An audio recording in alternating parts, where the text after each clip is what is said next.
আজ আমাদের দেশে দেখতে পাই একদল মানুষ নবীজিকে নবীজির শানে বেয়াদবি করে, নবীজির শানে কটূক্তি করে, নবীজির ইশকের মহব্বতের কথা বলতে গিয়ে আল্লাহর শানে কটূক্তি করে ফেলে, কুরআনের অপমান করে। সেই ব্যক্তিদেরকে জেনে দিতে চাই আজকের এই ময়দান থেকে, আল্লাহর নবী সাল্লাল্লাহু আলাইহি সাল্লাম এক চুল পরিমাণ যদি বেয়াদবি করে থাকো, কি হানাফি, কি শাফি, কি মালিকি, কি হাম্বলি, তার মাযহাবের একটাই ফতোয়া, তার একমাত্র শাস্তি হলো মৃত্যুদণ্ড। মান সাব্বান নবী ফাকতুলু, জোরে বলুন ঠিক কিনা? আলহামদুলিল্লাহ নাহমাদুহু ওয়া নাস্তাঈনুহু ওয়া নাস্তাগফিরুহু ওয়া নাউযু বিল্লাহি মিন শুরুরি আনফুসিনা ওয়া মিন সাইয়্যাতি আমালিনা। من يهدي الله فلا مضل له ومن يضلل فلا هادي له ونشهد أن لا إله إلا الله وأشهد أن محمدا عبده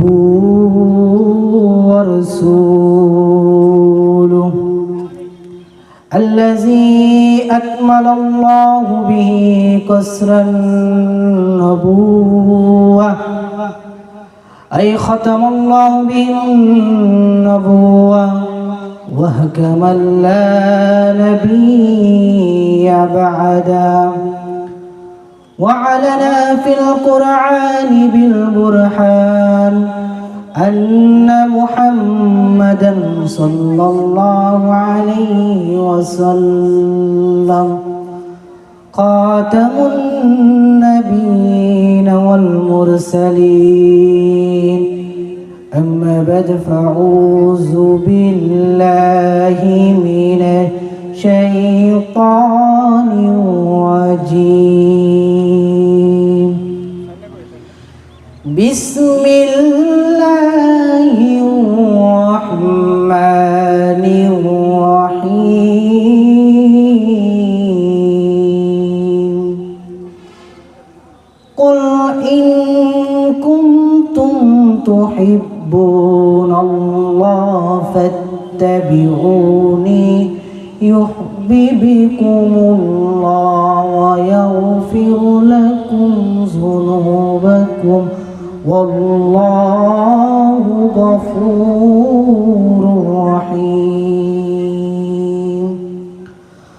قال رسول الله صلى الله عليه وسلم من أحيا سنتي فقد أحبني ومن أحبني كان محيا في الجنة. إن الله وملائكته يصلون على النبي يا أيها الذين آمنوا صلوا عليه وسلموا تسليما. اللهم صل على سيدنا وعلى آل سيدنا مولانا محمد. اللهم صل على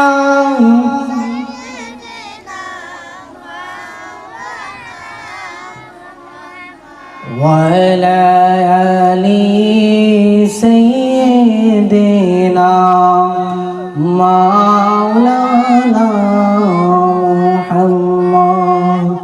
উড়িয়া যাওরে বাংলার হাওয়া তুমি চলিয়া যাওরে মদিনায়।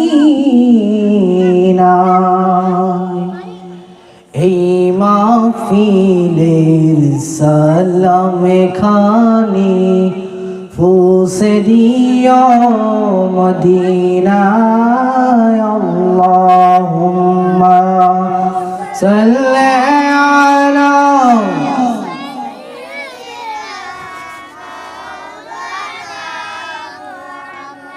وعلى آل سيدنا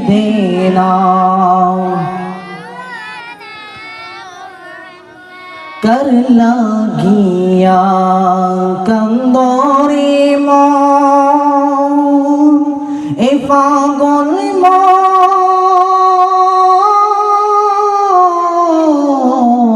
मौन किया से तोर आपन যে তোমার আপন সেই তো শুয়ে আছেন মদিনায় আল্লাহুম্মা সাল্লি আলা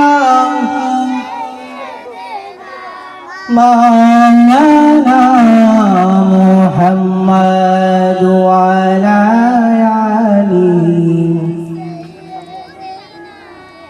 মাওলানা মুহাম্মদ আকাশ বলে জমিন বলে আজকে মোদের খুশির দিন এই দরাতে তশরিফ রাখলেন রহমাতাল লিল আলামিন আল্লাহুম্মা সাল্লি আলা مولانا محمد وعلى آله مولانا محمد কি দন আছে কি দন দিয়া রাখিব নবী আপনার মন দয়া কইরা দিয়েন দেখা ধন্য করো এ জীবন আল্লাহুম্মা সাল্লি আলা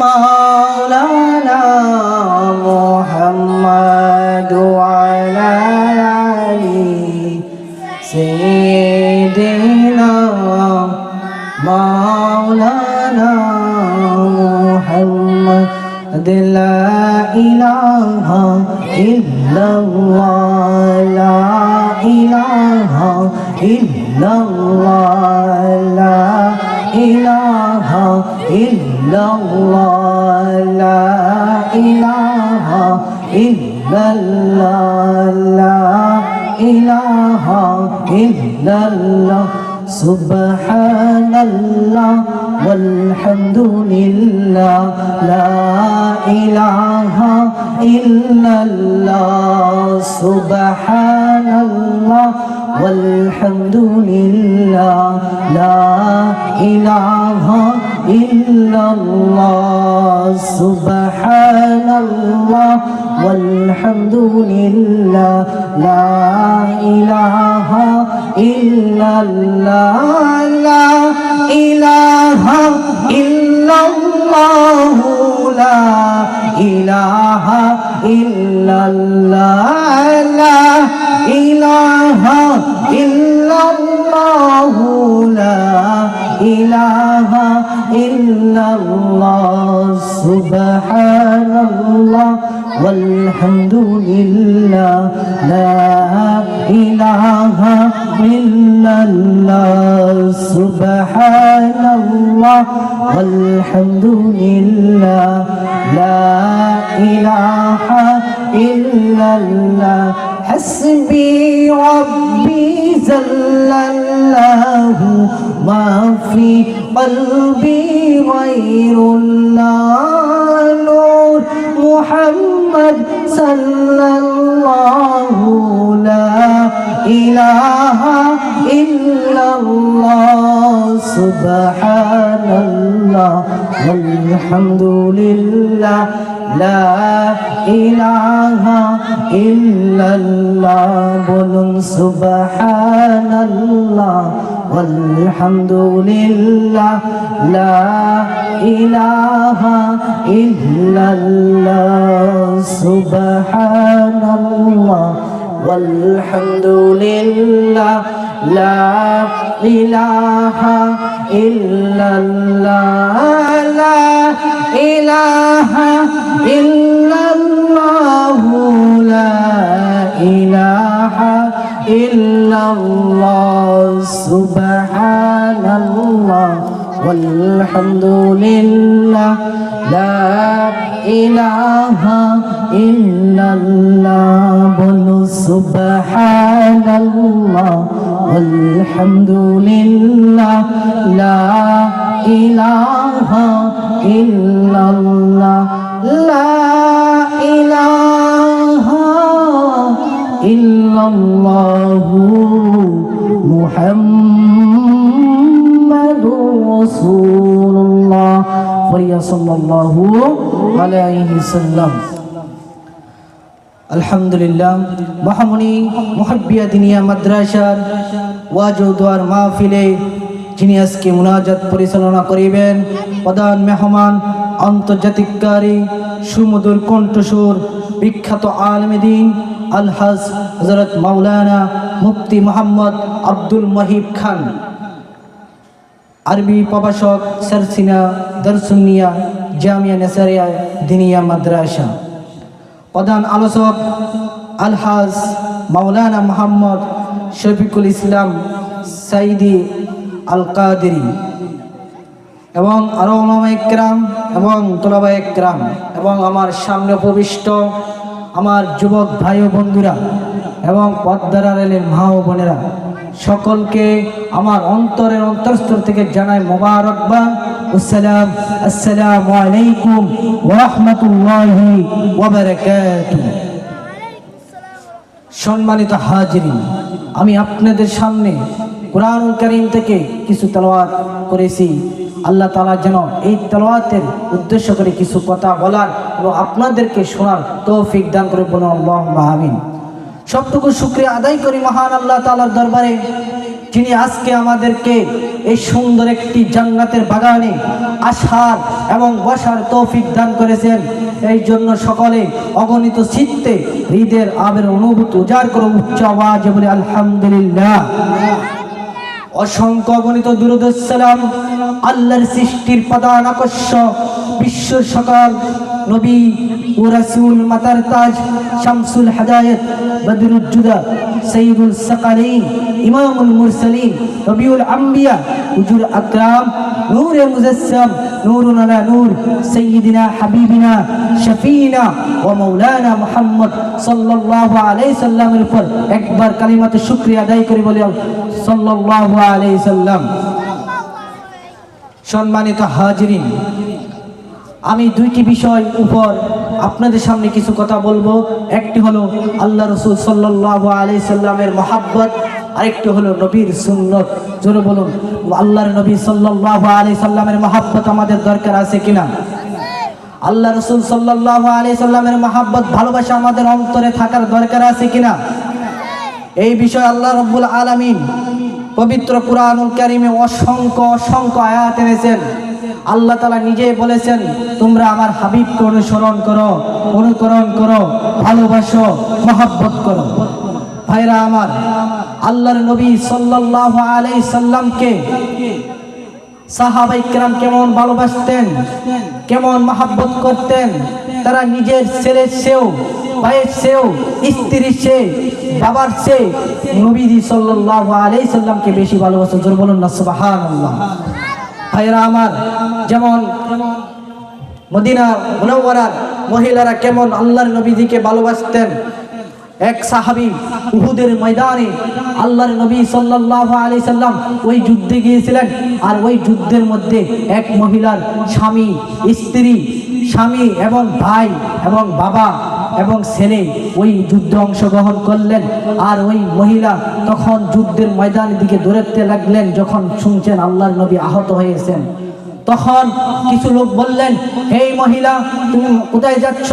তখন ওই মাটি বললেন, বাবা আমি আল্লাহর নবী সাল্লাল্লাহু আলাইহি সাল্লামকে দেখতে যাচ্ছি। তখন সাহাবে কেরাম বলল, তোমার স্বামী, তোমার ছেলে এবং তোমার পরিবার তো শহীদ হয়ে গেছেন। তখন ওই সাহাবী ওই মহিলা ডাক দিয়ে বললেন, হে সাহাবীরা, তোমরা আমার ছেলে এবং আমার ভাই, আমার বাবার খোঁজ খবর আমি জানতে চাই না, বলো আমার নবীজি কেমন আছে? জোরে বলুন না সুবহানাল্লাহ। আল্লাহর নবীজিকে দেখার সাথে সাথে ওই মহিলা বলেন, ইয়া রাসূলুল্লাহ, ইয়া হাবিবাল্লাহ, আমি আমার স্বামীকে হারাইছি, আমি আমার সন্তানকে হারাইছি, আমি আমার ভাইকে হারাইছি, আমি আমার বাবাকে হারাইছি, তবু আমার কষ্ট নাই। আমি আপনার হাবিবকে দেখার সাথে সাথে আমার সব যন্ত্রণা দূর হয়ে গেছে। জোরে বলুন না সুবহানাল্লাহ। এই ছিল সাহাবায়ে কেরামদের ভালোবাসা। যেমন ইসলামের প্রথম খলিফা আবু বকর সিদ্দিক রাদিয়াল্লাহু তাআলা আনহু কেমন ভালোবাসা ছিলেন নবীজির প্রতি। আবু বকর সিদ্দিক রাদিয়াল্লাহু তাআলা আনহু ছিলেন নবীজির শ্বশুর এবং জীবনের সঙ্গী সাথী। আবু বকর সিদ্দিক রাদিয়াল্লাহু তাআলা আনহু একদিন ঘুরতে ঘুরতে ইহুদিদের কামরায় চলে গেলেন। তখন সেখানে ইহুদি পাত্রীকে বললেন, হে ইহুদি পাত্রী, তুমি কি জানো না আল্লাহ তাআলা এক? তুমি কি জানো না আল্লাহ রাসূল সাল্লাল্লাহু আলাইহি সাল্লাম শেষ নবী? তখন ইহুদি পাত্রী বলল, হে আবু বকর সিদ্দিক, আমি তো জানি তোমাদের আল্লাহ এক, তোমাদের রাসূল সাল্লাল্লাহু আলাইহি সাল্লাম শেষ নবী, আমি তো বিশ্বাস করি। তবে একটা কারণে আমি তোমাদের আল্লাহর প্রতি এবং তোমাদের রাসূলের প্রতি আমি ঈমান আনতে চাই না। তখন আবু বকর সিদ্দিক বললেন, কিসের একটার কারণে তুমি আনতে চাও না? তখন ওই পাদ্রী বললেন, তোমাদের আল্লাহ তাআলা পবিত্র কালামুল্লাহ শরীফের মধ্যে বলেছে যাকাত দেওয়ার জন্য, তার মানে তোমাদের আল্লাহ তাআলা ফকির হয়ে গেছে। জোরে বলুন না নাউজুবিল্লাহ। তোমাদের রাসূল সাল্লাল্লাহু আলাইহি সাল্লাম বলেন আল্লাহর রাস্তায় দান করার জন্য, তার মানে তোমাদের রাসূল সাল্লাল্লাহু আলাইহি সাল্লাম মিসকিন হয়ে গেছে। নাউজুবিল্লাহ।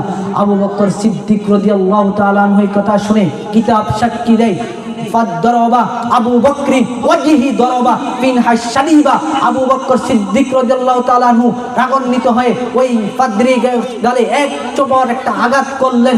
ওই পাদ্রী গাল লাল হয়ে গেলেন। তখন ওই পাদ্রী গিয়ে বলে, ইয়া রাসূলুল্লাহ, ইয়া হাবিবাল্লাহ, আপনার সাহাবী আবু বকর সিদ্দিক আমাকে মারলো। তখন রাসূল সাল্লাল্লাহু আলাইহি সাল্লাম জিজ্ঞাসা করলেন, এই আবু বকর সিদ্দিক, তুমি কেন তাকে মারলা? আবু বকর সিদ্দিক বলেন, ইয়া রাসূলুল্লাহ, ইয়া হাবিবাল্লাহ, সে আপনাকে নিয়ে আল্লাহ তাআলাকে শানে কটূক্তি করেছে, তাই আমি সহ্য করতে পারি নাই, এই জন্য আমি তার গায়ে হাত তুলতে বাধ্য হয়েছি। আল্লাহর নবী বলেন, এই জন্যই তো তোমাকে বলা হয় সিদ্দিক। জোরে বলুন না সুবহানাল্লাহ। সিদ্দিক অর্থ সত্যবাদী। ভাইরা আমার, আল্লাহর নবী সাল্লাল্লাহু আলাইহি সাল্লাম ভালোবাসার দরকার আছে কিনা? আল্লাহর নবীর ভালোবাসা আমাদের অন্তরে থাকতে হলে আমরা 5টি কাজ করতে হবে। কয়টি কাজ? 5টি কাজ যার অন্তরে থাকবে, আল্লাহর নবীর মহাব্বত অটোমেটিক তার অন্তরে চলে আসবে। সে 5টি কাজ আমরা করতে চাই কিনা? 1 নম্বর, প্রতি সোমবারে রোজা রাখা। 1 নম্বর কি? প্রতি সোমবারে রোজা রাখা। যে ব্যক্তি প্রতি সোমবারে রোজা রাখবে তার অন্তরে নবীর ভালোবাসা চলে আসবে। আল্লাহর নবী সাল্লাল্লাহু আলাইহি সাল্লামকে জিজ্ঞাসা করা হলো, ইয়া রাসূলুল্লাহ, প্রতি সোমবারে আপনি কেন রোজা রাখেন? আল্লাহর নবী সাল্লাল্লাহু আলাইহি সাল্লাম বলেন, আমি প্রতি সোমবারে ঈদ মিলাদুন নবী পালন করি, মানে আমি এই দিনে আমি জন্মগ্রহণ করেছি, আমার জন্মদিন উপলক্ষে আমি প্রতি সোমবারে আমি রোজা রাখি। জোরে বলুন না সুবহানাল্লাহ। আমরা প্রতি সোমবারে রোজা রাখতে চাই কিনা? যারা প্রতি সোমবারে রোজা রাখবে তাদের অন্তরে আল্লাহর রাসূল সাল্লাল্লাহু আলাইহি সাল্লামের মহব্বত ভালোবাসা চলে আসবে। জোরে বলুন না সুবহানাল্লাহ। 2 নম্বর, দোয়া। যেমন মসজিদে ঢোকার সময় দোয়া, মসজিদ থেকে বের হওয়ার সময় দোয়া, খাওয়ার সময় দোয়া, খাওয়ার শুরু থেকে দোয়া, খাওয়ার শেষে দোয়া, খাওয়ার মাঝে দোয়া, ঘরে ঢোকার সময় দোয়া, ঘর থেকে বের হওয়ার সময় দোয়া এবং নতুন জামা পরার দোয়া। সব সময় ওই দোয়াগুলো মুখস্থ করে যে ব্যক্তি আদায় করবে তার মধ্যে নবীর মহব্বত ভালোবাসা চলে আসবে। জোরে বলুন না সুবহানাল্লাহ। কয়টি গেল? 2টি। 1 নম্বর, সোমবারে রোজা রাখতে হবে। 2 নম্বর, দোয়াগুলো পাঠ করতে হবে। 3 নম্বর, তার জীবন, আমাদের জীবন চরিত্র নবীর সুন্নত মোতাবেক চলতে হবে। নবীর সুন্নত মোতাবেক চলতে হবে। নবী যেভাবে চলেছেন, নবী যা আদেশ করেছেন, নবী যা নিষেধ করেছেন তা মেনে চলার নামই হলো সুন্নত। জোরে বলেন ঠিক কিনা? এই সুন্নত যে আঁকড়ে ধরতে পারবে তার অন্তরে মহব্বত ভালোবাসা চলে আসবে। সেই নবীজির সুন্নত আমাদের পালন করার দরকার আছে কিনা? সেই বিষয়ে আল্লাহ তাআলা পবিত্র কুরআনুল কারীমের মধ্যে বলেন, وما آتاكم الرسول فخذوه وما نهاكم عنه فانتهوا। রাসূল সাল্লাল্লাহু আলাইহি সাল্লাম তোমাদেরকে যা কিছু নির্দেশ করেন তোমরা যা তা গ্রহণ করো, আর যা থেকে তোমরাকে বিরত থাকতে বলেন তোমরা তা থেকে বিরত থাকো। এটা আমার কথা না, স্বয়ং আল্লাহ তাআলা বলে দিয়েছেন। রাসূল সাল্লাল্লাহু আলাইহি সাল্লাম তোমাদেরকে যা দিয়েছেন তা তোমরা গ্রহণ করো, আর যা নিষেধ করেছেন তোমরা তা মেনে নাও। সেটার নামই হলো সুন্নাত। সুবহানাল্লাহ। আল্লাহর নবী সাল্লাল্লাহু আলাইহি সাল্লামের যা বলেন, যা আদেশ করেছেন, নিষেধ করেছেন, সেটা আল্লাহর নবী সাল্লাল্লাহু আলাইহি সাল্লামের নিজে থেকে কিছু বলেননি, সেটা স্বয়ং আল্লাহ তাআলার পক্ষ থেকে আসার কারণে তিনি বলেছেন। এই বিষয়ে পবিত্র কুরআনুল কারীমের মধ্যে সূরা নাজমের মধ্যে আল্লাহ তাআলা বলে দিয়েছেন, ওয়ামা ইয়ানতিকু আনিল হাওয়া ইন্না হুয়া ইল্লা ওয়াহিয়া ইউহা। তিনি নিজে থেকে কিছু বলেন না, আল্লাহ রাসূল সাল্লাল্লাহু আলাইহি সাল্লাম নিজে থেকে কিছু বলেন না। এত ওহী যা নাজিল করা হয় তা আমি নাজিল করে দিই আল্লাহ রাসূলের উপর। যা কিছু নাজিল করি আমি আল্লাহ রাসূলের উপর, আমি স্বয়ং আল্লাহ তাআলা নাজিল করি। জোরে বলুন না সুবহানাল্লাহ। ভাইরা আমার, আল্লাহর নবীর সুন্নতের কত গুরুত্ব, কত ফজিলত, রাত দিন বলে শেষ করা যাবে না। ভাইরা আমার, শুধু কি তাই, পবিত্র কুরআনুল কারীমে অসংখ্য আল্লাহ তাআলা এই বিষয়ে আয়াত এনেছেন। সূরা আল ইমরানে 31 নম্বর আয়াতে আল্লাহ তাআলা বলে দিয়েছেন, কুল, হে রাসূল আপনি জানিয়ে দিন, ইন কুনতুম তুহিব্বুনাল্লাহ, যদি তোমরা আমি আল্লাহ তাআলা, তোমরা যদি আল্লাহ তাআলার ভালোবাসা মহব্বত পেতে চাও তাহলে ফাত্তাবিউনি, আমি রাসূলকে অনুসরণ করো। জোরে বলুন না সুবহানাল্লাহ। আল্লাহ রাসূল বলেন না, আল্লাহ তাআলা বলে দিয়েছেন, যদি তোমরা আল্লাহ তাআলা ভালোবাসা পেতে চাও ফাত্তাবিউনি, তবে আমি রাসূলকে অনুসরণ করো। যদি আমি রাসূলকে অনুসরণ করতে পারো তাহলে দুইটি উপহার পাইবা।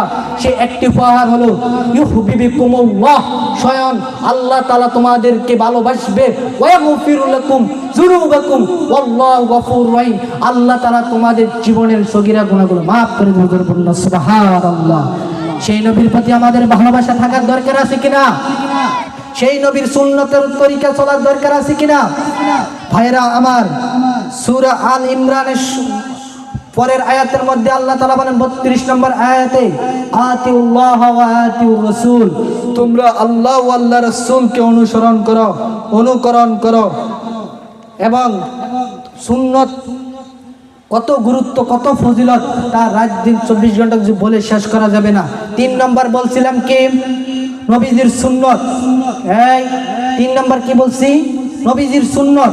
4 নম্বর নবীজির জীবনী পড়বা বেশি বেশি করে।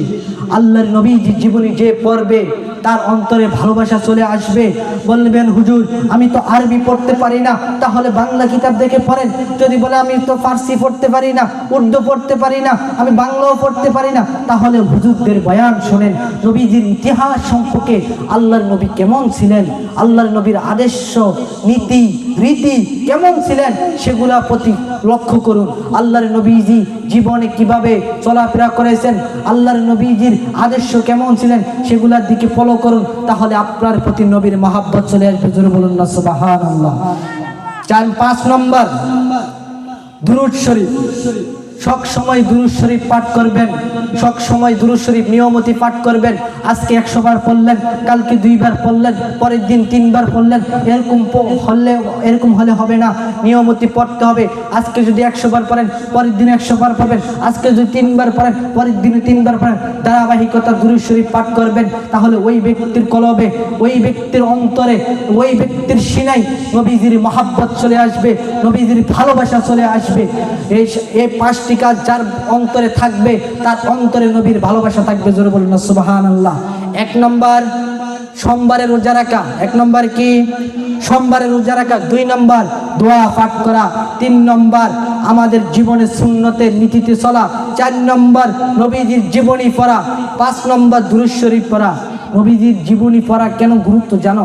বাচ্চাদেরকে নবীজি কেমন ভালোবাসতেন, কেমন মহাব্বত করতেন। একদিন নবীজি মদিনা মুনাওয়ারাতে দাঁড়িয়েছিলেন, তখন একটি বাচ্চা ঢিলা মারছেন নবীজির গায়ে, মেরে নিজেই পড়ে গেছেন। তখন তার সঙ্গী সাথে ওই বাচ্চার গায়ে আঘাত করতে লাগলেন। আল্লাহর নবী ধরে গিয়ে ওই বাচ্চাটাকে কুলে নিয়ে বললেন, হে বাচ্চারা তোমরা থামো, যা মারা আমার গায়ে মারো, ওই বাচ্চাকে মারো না। নবীজি কত ভালোবাসতেন। আমরা যদি আমাদের সন্তান ভাই ব্রাদারকে ভালোবাসি নবীজির মহাব্বত অনুযায়ী, তাহলে আমরা নবীজির ভালোবাসা আমরা অন্তরে আসবে। জোরে বলুন না সুবহানাল্লাহ। শুধু কি তাই, আল্লাহর নবী সাল্লাল্লাহু আলাইহি সাল্লাম বুখারী শরীফের মধ্যে হাদিস শরীফটি এভাবে এসেছে, আন আবি হুরায়রা রাদিয়াল্লাহু তাআলা আনহু আন্না রাসূলুল্লাহ সাল্লাল্লাহু আলাইহি সাল্লাম قال كل امتي يدخل الجنه الا من ابى قيل ومن ابى يا رسول الله صلى الله عليه وسلم قال اطاعني دخل الجنه ومن عصاني فقد ابى আল্লাহর নবী সাল্লাল্লাহু আলাইহি সাল্লাম বলেন, আন আবি হুরায়রা রাদিয়াল্লাহু তাআলা আনহু, হযরত আবু হুরায়রা রাদিয়াল্লাহু তাআলা আনহু থেকে হাদিসটি বর্ণিত। আল্লাহর নবী সাল্লাল্লাহু আলাইহি সাল্লাম বলেন, কুল্লু উম্মতি ইয়াদখুলুল জান্নাহ, সমস্ত আমার সমস্ত উম্মত জান্নাতে প্রবেশ করবে, ইল্লা মান আবা, তবে ওই ব্যক্তি ছাড়া যে আমাকে অস্বীকার করবে। জোরে বলুন না নাউযুবিল্লাহ। তখন কলা সাহাবায়ে কিরাম বললেন, কুল্লু উম্মতি ইয়াদখুলুল জান্নাহ। সাহাবায়ে কিরাম বলেন, ওয়ামা আবা ইয়া রাসূলুল্লাহ, ইয়া রাসূলুল্লাহ, কে অস্বীকার করবে, কে আপনাকে অস্বীকার করবে? কলা, আল্লাহর নবী সাল্লাল্লাহু আলাইহি সাল্লাম বলেন, আতাআনি দাখালাল জান্নাহ, আতাআনি, যে আমাকে অনুসরণ করবে, অনুকরণ করবে, ভালোবাসবে, সে জান্নাতে আমার সাথে জান্নাতে যাবে। জোরে বলুন না সুবহানাল্লাহ। শুধু কি তাই, আল্লাহর নবী আবার বলেন, ওমান আসানি ফাকাদ আবা, আর যে আমার শত্রুতামি করবে, আমার বিরোধিতা করবে, সে জাহান্নামে যাবে। আজ আমাদের দেশে দেখতে পাই একদল মানুষ নবীজিকে, নবীজির শানে বেয়াদবি করে, নবীজির শানে কটূক্তি করে, নবীজির ইশকের মহব্বতের কথা বলতে গিয়ে আল্লাহর শানে কটূক্তি করে ফেলে, কুরআনের অপমান করে। সেই ব্যক্তিদেরকে জেনে দিতে চাই আজকের এই ময়দান থেকে, আল্লাহর নবী সাল্লাল্লাহু আলাইহি সাল্লাম এক চুল পরিমাণ যদি বেয়াদবি করে থাকো, কি হানাফি, কি শাফি, কি মালিকি, কি হাম্বলি, তার মাযহাবের একটাই ফতোয়া, তার একমাত্র শাস্তি হলো মৃত্যুদণ্ড। মান সাব্বান নবী ফাকতুলু। জোরে বলুন ঠিক কিনা? বন্ধুরা আমার, নবীজির ভালোবাসা যার অন্তরে নাই, সে কোনোদিন জান্নাতেও যেতে পারবে না, আল্লাহ তাআলার ভালোবাসাও পাবে না। নবীজির মহব্বত যার অন্তরে থাকবে, মা বাবার চেয়ে, স্ত্রীর চেয়ে, সন্তান চেয়ে নবীজিকে বেশি ভালোবাসবে, সেই নবীজির সাথে কাল হাসরের ময়দানে জান্নাতে থাকতে পারবে। সেই ব্যক্তি কাল নবীজির হাসরের ময়দানে নবীজির শাফাআত পেয়ে জান্নাতে যাবে। জোরে বলুন সুবহানাল্লাহ। আল্লাহর নবী সাল্লাল্লাহু আলাইহি সাল্লাম বলেন, হে আমার উম্মতেরা, জেনে রাখো, কাল হাসরের ময়দানে, কাল জান্নাতে ওই কিয়ামতের দিন 4 ভাগের 3 ভাগ আমার সাহাবায়ে আমার উম্মতেরা থাকবে, আর 1 ভাগ থাকবে অন্য নবীদের উম্মতেরা। জোরে বলুন না সুবহানাল্লাহ। আমরা সেই নবীর উম্মত হতে চাই কিনা? ভাইরা আমার, শুধু কি তাই, আল্লাহর নবী সাল্লাল্লাহু আলাইহি সাল্লাম সহিহ বুখারী শরীফের মধ্যে বলেন, সহিহ বুখারীর হাদিস, আল্লাহর নবী সাল্লাল্লাহু আলাইহি সাল্লাম বলেন, মান আহিয়া সুন্নতি, যে ব্যক্তি আমার সুন্নতকে অনুসরণ করবে, ভালোবাসবে, ফাকাদ আহাব্বানি, সে আমাকে ভালোবাসলো। ওয়ামান আহাব্বানি, যে ব্যক্তি আমাকে ভালোবাসলো, কানা মাইয়া ফিল জান্নাহ, সে ব্যক্তি আমার সাথে জান্নাতে থাকবে। জোরে বলুন না সুবহানাল্লাহ। আমরা সেই নবীদের সাথে জান্নাতে থাকতে চাই কিনা? আরো জোরে বলে, আমরা নবীদের সাথে জান্নাতে থাকতে চাই কিনা? কারা কারা সেই 2টি হাত তুলে আল্লাহর নবীজিকে দেখাই, নারে তাকবীর, নারে রিসালাত। আমরা নবীদের সাথে জান্নাতে থাকতে চাই। আল্লাহ তাআলা যেন আমাদেরকে কবুল করে। জোরে বলুন আল্লাহুম্মা আমিন। ভাইরা আমার, আসুন সুন্নতের ফজিলত সম্পর্কে আমরা কিছুটা জানি। মেসওয়াক করা, আমরা জানি মেসওয়াক করা কি নবীর সুন্নত। মেসওয়াকের কত ফজিলত, কেন আল্লাহর নবী মেসওয়াক করতে বলেছেন? কিতাবে একটি ঘটনা পাওয়া যায়। আমিরুল মুমিনিন আবু বকর ওমর রাদিয়াল্লাহু তাআলা আনহুর জীবনায় আব্দুল্লাহ ইবনে সাবেত রাদিয়াল্লাহু তাআলা আনহু নেতৃত্বে একটি যুদ্ধে অংশগ্রহণ করলেন। সেই যুদ্ধে 1 মাস অতিক্রম হয়ে গেলেন, কিন্তু সেই যুদ্ধে বিজয় লাভ করতে পারতেছিলেন না। তখন সে আব্দুল্লাহ চিন্তা করতে করতে তিনি ঘুমিয়ে পড়লেন। তাদের সাথে যা খাবার নিয়ে গিয়েছিলেন সব শেষ হয়ে গেল, কিন্তু ওদিক দিয়ে অমুসলিম যারা তারা গেট লাগিয়ে দিয়েছেন, তারা ভিতরে ঢুকতে পারতেছেন না, বিজয় লাভ করতে পারতেছেন না, যুদ্ধ করতে পারতেছেন না। তখন তিনি চিন্তায় চিন্তায় ঘুমিয়ে পড়লেন। হায়, আমরা কি করব? আমাদের তো খাবারও নাই, কিছুই নাই, আমরা কিভাবে যুদ্ধ করব? তখন তিনি যখন ঘুমিয়ে পড়লেন, আল্লাহর নবী সাল্লাল্লাহু আলাইহি সাল্লাম স্বপ্নের মাঝে এসে বলেন, হে আব্দুল্লাহ বিন সাবেত, তুমি কি চিন্তা করতেছো? বললে, ইয়া রাসূলুল্লাহ, আমি চিন্তা করতেছি আমি কিভাবে যুদ্ধ করব, কিভাবে বিজয় লাভ করব। আমরা তো ওই যে অমুসলিমদের ভিতরে বাউন্ডারির ভিতরে যেতে পারতেছি না, আমরা কিভাবে বিজয় লাভ করব? আল্লাহর নবী সাল্লাল্লাহু আলাইহি সাল্লাম বলে, তোমরা আমার একটা সুন্নত ছেড়ে দিয়েছো, তাই তোমরা বিজয় লাভ করতে পারতেছ না। তখন বললেন, ইয়া রাসূলুল্লাহ, ইয়া হাবিবাল্লাহ, আমরা তো আপনার প্রত্যেকটা সুন্নতই পালন করেছি, আমরা কোন সুন্নত বাদ দিয়েছি? আল্লাহ, ইয়া রাসূলুল্লাহ, আপনি বলে দেন না। তখন আল্লাহর নবী বলেন, হে আব্দুল্লাহ, তোমরা মেসওয়াক করা বাদ দিয়ে দিয়েছো। কি করা বাদ দিয়ে দিয়েছো? মেসওয়াক করা বাদ দিয়ে দিয়েছো।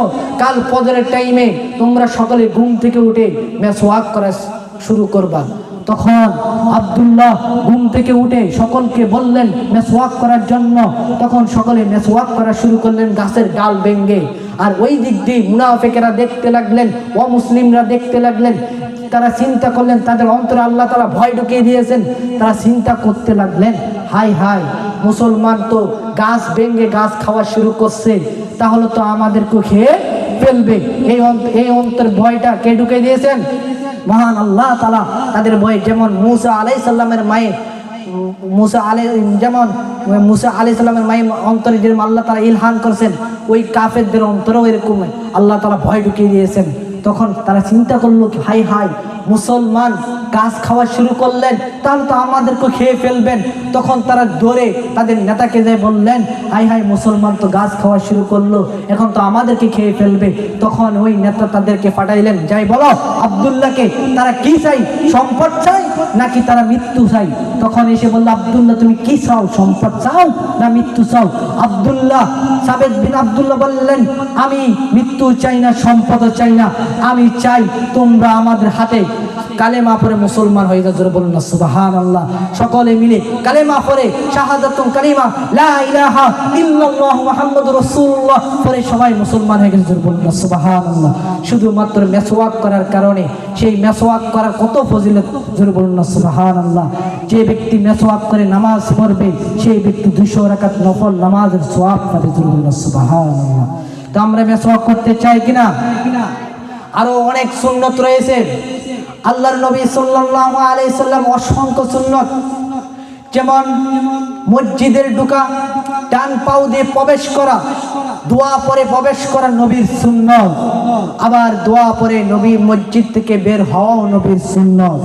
কেন ডান পাও দিয়ে প্রবেশ করলে বাম পাও দিয়ে প্রবেশ করার কারণ কেন, সেই বিষয় গবেষণা করে দেখতে পেলাম আল্লাহর নবী সাল্লাল্লাহু আলাইহি সাল্লাম বলে, কেন আজ থেকে 1500 বছর আগে বলে গিয়েছেন তোমরা ডান পাও দিয়ে মসজিদে প্রবেশ করো। কারণ ওই সময় যদি মালাকুল মউত আজরাইল আসে, আর তুমি যদি দোয়া পড়ে মসজিদে প্রবেশ করো ডান পাও দিয়ে, ওই সময় যদি মালাকুল মউত আজরাইল তোমার জান কবজ করে, ওই সময় তোমার মৃত্যু হবে মসজিদের ভিতরে। জোরে বলুন না সুবহানাল্লাহ। আর যদি তুমি বাম পাও দিয়ে বের হও, যখন যদি মালাকুল মউত আজরাইল আসে তোমার জান কবজ করে, তাহলে তোমার মৃত্যু হবে মসজিদের ভিতরে, পিছনের দিকে পড়বা। জোরে বলুন না সুবহানাল্লাহ। আমাদের মৃত্যু মসজিদে হোক, চাই কিনা? আরো জোরে বলে আমাদের মৃত্যু মসজিদ হোক, আমরা চাই কিনা? আল্লাহ তাআলা যেন আমাদেরকে জুমার দিন লাইলাতুল কদর রজনীতে, ঈদ মিলাদুন নবী 12 রবিউল আউয়ালে, রমজান মাসে আমাদের যাতে মৃত্যু হয়। জোরে বলুন না আল্লাহুম্মা আমিন। ভাইরা আমার, এরপরে ইস্তিনজা যাওয়ার সময় বাম পাও দিয়ে প্রবেশ করা, ডান পাও দিয়ে বের হওয়া, এবং বাম পাও দিয়ে যখন প্রবেশ করবেন ওই সময় যদি আপনি দোয়া করে প্রবেশ করেন, যখন আপনার মৃত্যু হয়ে যাবে ওই মুহূর্তে, তাহলে আপনি ইস্তিনজার বাহিরে পড়বেন। আমরা ইস্তিনজার ভিতরে মৃত্যু হোক আমরা চাই না, বাহিরে হোক আমরা চাই। তখন আপনি যদি আবার ডান পাও দিয়ে বের হন, ওই সময় যদি আপনার মৃত্যু হয়, তাহলে আপনার মৃত্যু হবে বাথরুমের বাহিরে। জোরে বলুন না সুবহানাল্লাহ। নবীদের কত সুন্দর গুরুত্ব, কত সুন্দর ফজিলত দেখছেন আল্লাহর নবী সাল্লাল্লাহু আলাইহি সাল্লাম। আরো বলেন, আজ থেকে 1500 বছর আগে বলে গিয়েছেন, কুকুরে চেটে খাওয়া প্লেট তোমরা 7 বার ধুবে, একবার মাটি দিয়ে ধুয়ে পরিষ্কার করে তোমরা সেই প্লেটের মধ্যে খাবার আহরণ করবা। তখন এই বিষয় অমুসলিমরা চিন্তা করতে লাগলো, এত কিছু থাকতে, সাবান থাকতে, পাউডার থাকতে কেন আল্লাহর নবী মাটি দিয়ে ধোয়ার জন্য বললেন? তখন এই বিষয় যাচাই বাছাই করার জন্য আল্লাহর নবী সাল্লাল্লাহু আলাইহি সাল্লাম কথাটাকে প্রমাণ করার জন্য তিনি একটি প্লেটের মধ্যে খাবার নিয়ে তখন একটি কুকুরের সামনে ধরলেন, আর সেই কুকুর খাবারগুলো খেয়ে নিলেন। খাবার খাওয়ার পর সেই খাবারটি চেটে খেলেন, আর ওই প্লেটটাকে নিয়ে বিজ্ঞানী তিনি অণবিক যন্ত্রের নিচে ধরলেন। তিনি দেখতে পাইলেন বিষাক্ত জীবাণুগুলো কিরমির কিরমির লড়াচড়া করতেছে। তিনি তখন প্লেটটাকে নিয়ে ধুইলেন, সাবান দিয়ে হুলফোটা দিয়ে ধুয়ে শুকিয়ে আবার অণবিক যন্ত্রের নিচে ধরলেন। তখনও দেখতে পাইলেন বিষাক্ত জীবাণু। আবারও তিনি ধুইলেন, আবারও দেখতে পাইলেন বিষাক্ত জীবাণু। এরকম করতে করতে করতে 6 বার দিলেন। কয়বার? 6 বার। 6 বারের সময় তিনি আল্লাহর নবীর কথা প্রমাণ করার জন্য মাটি দিয়ে ধুয়ে পরিষ্কার করে অণবিক যন্ত্রের নিচে যখন ধরলেন, তিনি দেখতে পাইলেন একদম জীবাণু নেই, পরিষ্কার। তিনি তখন সাথে সাথে তানার পরিবার নিয়ে কালেমা পড়ে লা ইলাহা ইল্লাল্লাহু মুহাম্মাদুর রাসূলুল্লাহ বলে ইসলাম গ্রহণ করে নিলেন। জোরে বলুন না সুবহানাল্লাহ। ভাইরা আমার, আল্লাহর নবীর মহব্বত আমাদের অন্তরে থাকার দরকার আছে কিনা? আল্লাহর নবীর সুন্নত মোতাবেক চলার দরকার আছে কিনা? আমাদের জীবনে চলার পথে যা আল্লাহর নবী যা আদেশ করেছেন, যা নিষেধ করেছেন, সবটুকু মেনে চলতে হবে, এবং নবীজির ভালোবাসা আমাদের অন্তরে রাখতে হবে, এবং নবীজির মহব্বত আমাদের অন্তরে রাখতে হবে। তাহলে না আমরা নবীজির আশিক হতে পারবো।